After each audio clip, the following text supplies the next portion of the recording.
could I interject there? If you, in Nepal, would they have a sense of religion or not? Were they the same? They're not the same, but very similar. Right. That's to say, there's no word, there's no single word. And they're the same in that religion is, religion, as I'd use it as an anthropologist without really understanding it, is what anthropologists like Leach and others call a bundle of meanings. Right. It has a set of meanings, constituents, in our understanding of a monotheistic religion. That is, we have rituals which are designed to change the world or get in touch. We do a certain set of things and say things. So we have religious rituals. We have a set of ethics given by thou shalt not kill and steal and so on and so on. So religion has rituals, ethics. It has ideas of the afterlife and what will happen to us after we die. And it has ideas of the origin and meaning of life and where we came from and how human beings were made. So it has dogmas and theories and theology. And for us, all these are the same. You can't have one without the other. It'd be ridiculous to sort of have. And so you go into a Christian church and you have all three together. What was amazing in the Gurungs and then in Japan was that they've split these apart. So and it was quite similar in both, because the Gurungs were actually Chinese. They came down from northern China, so their religious system was quite similar. But they'd added certain things on. So in this village, you would get up in the morning and you might go down to a little shrine in the fields below, and you'd do a little puja or ritual of a Hindu-ish kind to a little local god who lived under the rock there. And then you come back, and at breakfast you'd throw a piece of food into the fireplace, which is where your ancestors lived. So you have Hinduism, ancestor worship. Then you come back and you have a funeral, and death is dealt with by Buddhism so often. And so you might have a Buddhist funeral, Chempa. And then in the evening, someone may have been sick, and you called in the shaman. So you have four different, to us, religions practiced by the same people in the same day.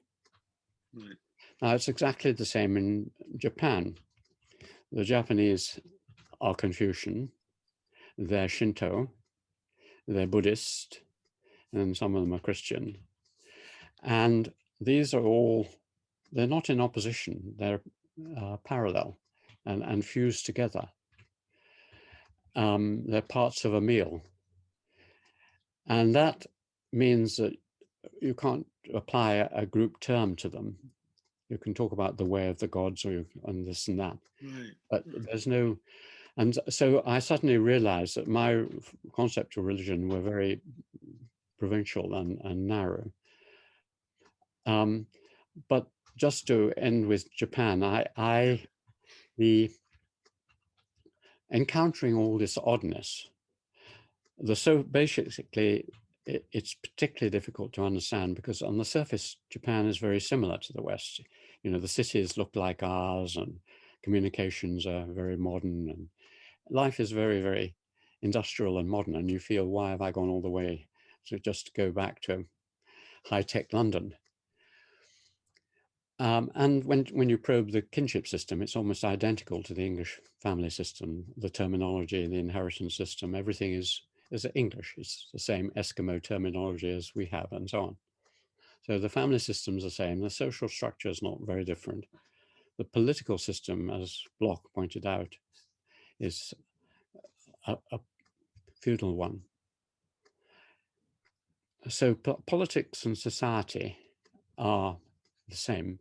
When you get to culture, that is aesthetics and gardens and art, and it's totally different.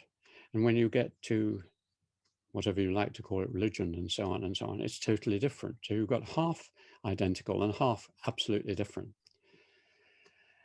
And like all peoples, the Japanese don't understand how their system works. No people will understand their own system. You don't understand how England works. I don't either, because you just take it for granted. So for 15 years, I spent trying to puzzle out. And what I did was guess, and I'd say, Kenichi, is this how it is? And he said, no, you've got no idea. That's completely wrong. And I said, well, if it's wrong, what is right? And he said, I don't know, but I know that's wrong. And then finally, in 2005, they came over and I started to write again an attempt at a book on Japan. And suddenly there was a breakthrough, like falling through the rabbit hole, like Alice. And suddenly it all clicked that Japan was not just different from us. It was absolutely radically different because it had not gone through the great axial transformation that separates this world from another world. It was a non-axial civilization. But Jaspers had got it wrong. That it was non-axial. And that meant that this world is filled with magic. In other words, it was just like my Himalayan village, except 120 million people living in huge cities.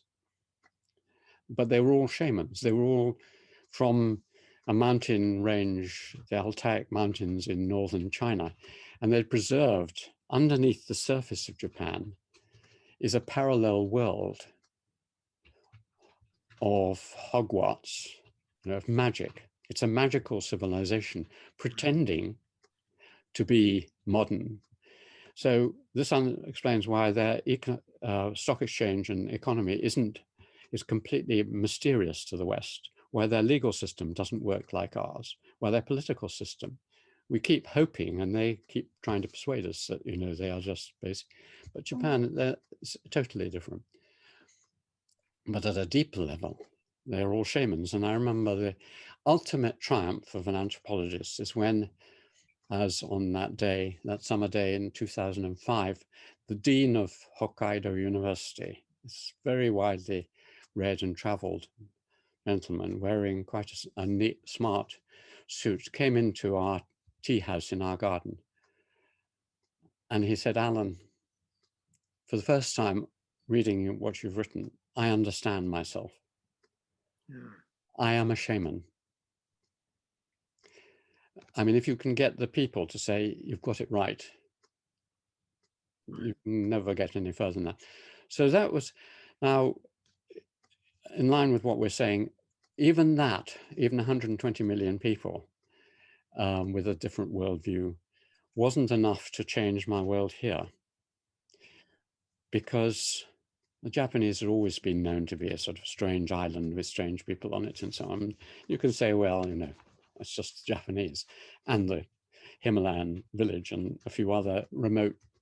So these remote leftovers, disappearing worlds, even professors, leading experts on Japan like Ronald Dorr thought the Japanese would wake up and become like us in due course, which they won't, of course.